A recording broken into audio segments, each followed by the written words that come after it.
President Trump has decided to remove H.R.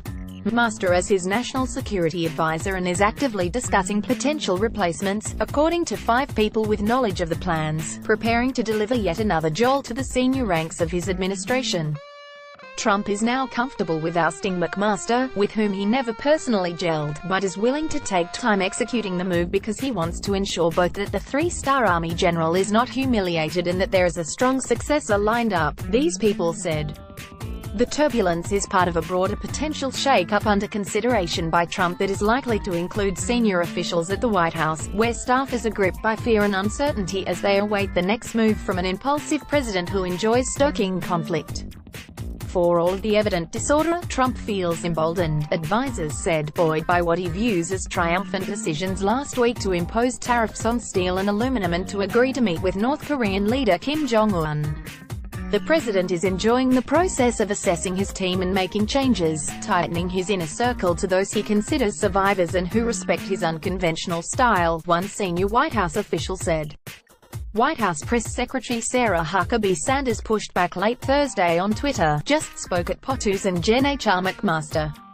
Contrary to reports they have a good working relationship and there are no changes at the NSC. How many days has it been since a high-profile White House departure? Before the Washington Post report was published, a White House spokesperson checked with several senior White House officials and did not dispute that the president had made a decision. White House Chief of Staff John F.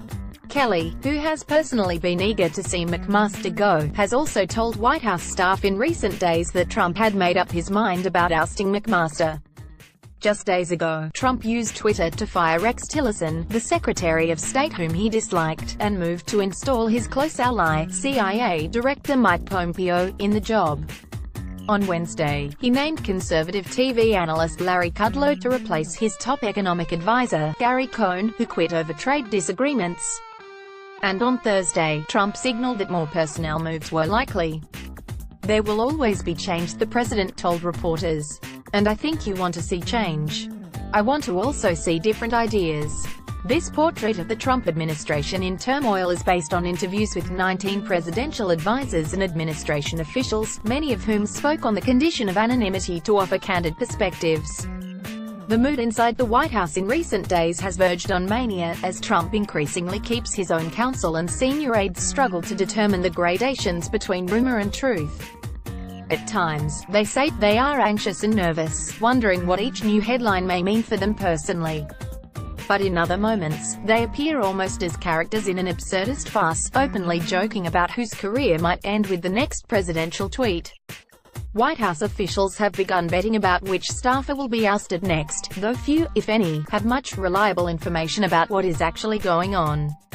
National Security Advisor H.R. McMaster speaks during a White House press briefing last year. Jabin Botsford, The Washington Post. Many aides were particularly unsettled by the firing of the president's longtime personal aide, John McEntee, who was marched out of the White House on Tuesday after his security clearance was abruptly revoked. Everybody fears the perp walk, one senior White House official said.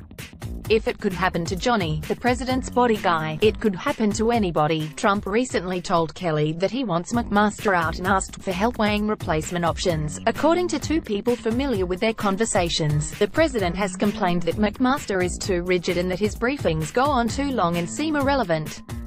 Several candidates have emerged as possible McMaster replacements, including John Bolton, a former U.S.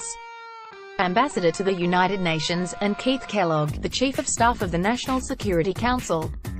Kellogg travels with Trump on many domestic trips, in part because the president likes his company and thinks he is fun. Bolton has met with Trump several times and often agrees with the president's instincts. Trump also thinks Bolton, who regularly praises the president on Fox News Channel, is good on television. Some in the White House have been reluctant to oust McMaster from his national security perch until he has a promotion to 4-star rank or other comfortable landing spot. They are eager to show that someone can serve in the Trump administration without suffering severe damage to their reputation. There has been a death watch for McMaster for several weeks.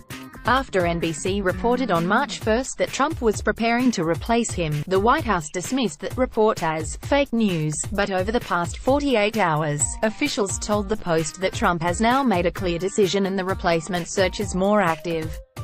McMaster is not the only senior official on thin ice with the president.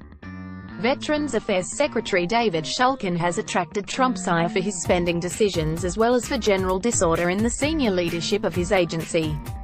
Others considered at risk for being fired or reprimanded include Housing and Urban Development Secretary Ben Carson, who has generated bad headlines for ordering a $31,000 dining room set for his office, Environmental Protection Agency Administrator Scott Pruitt, who has been under fire for